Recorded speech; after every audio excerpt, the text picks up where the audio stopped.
And at that point, I'm just getting exhausted from this because I'm not sure what he's trying to get out of this back and forth. He told you from the beginning. I'll replay it for you. And if I posted prices for you guys to see, that he would come on and thank me. And he didn't do that after building viral distrust in cost plus drugs, which, for example, brought the price down of this drug, which treats leukemia, from $9,657.30 to $34.50. After he DM'd you to help you understand what you're talking about, you double down, not even trying to learn about the topic that you're talking about. And then he starts doing this. So let's talk about you making money on a platform that corrupts little kids and doesn't care whether or not they harm themselves or are preyed upon. Up for that discussion? I absolutely am, especially since you shook hands with, stood next to, and financially entangled yourself with Donald Trump, who is named in the e-files. The point that he is trying to make went clear over your head. We all have to operate within imperfect systems to accomplish things. What we need to evaluate is what we do within those imperfect systems. I'm editing and I need to fill in a few gaps. Cost Plus Drugs buys the majority of its drugs directly from the manufacturer. And by cutting out all the middlemen that profit along the way, they are able to get you the drugs for a fraction of the cost. But they also started manufacturing drugs themselves. And this matters because when there isn't enough profit margin on a drug, manufacturers stop making it. And there are shortages. There are hundreds of drugs that there are shortages on. Drugs that people can't access even if they have the money for it. And Mark Cuban and Cost Plus Drugs stepped in. They are currently making drugs in short supply, such as EpiPen, children's antibiotics, chemotherapy, pediatric chemotherapy, ICU blood pressure medication. When there are shortages like this,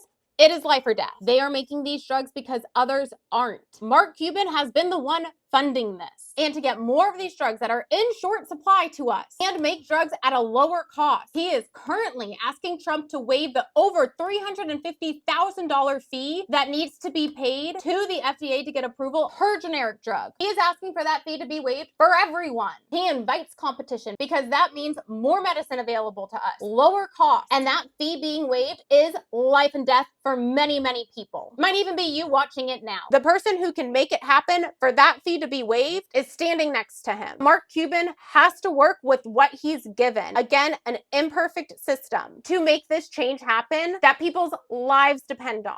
He says that, he's going to stand next to any politician and talk about it. He cares about changing healthcare. Good, he is. And I hope he continues to. I will be making more videos on this to try to undo the damage that you have caused. Because while you obviously don't think highly of influencers, I do. When you look at the impact that social media has on people, that means something. And follow along if you want to learn more about it.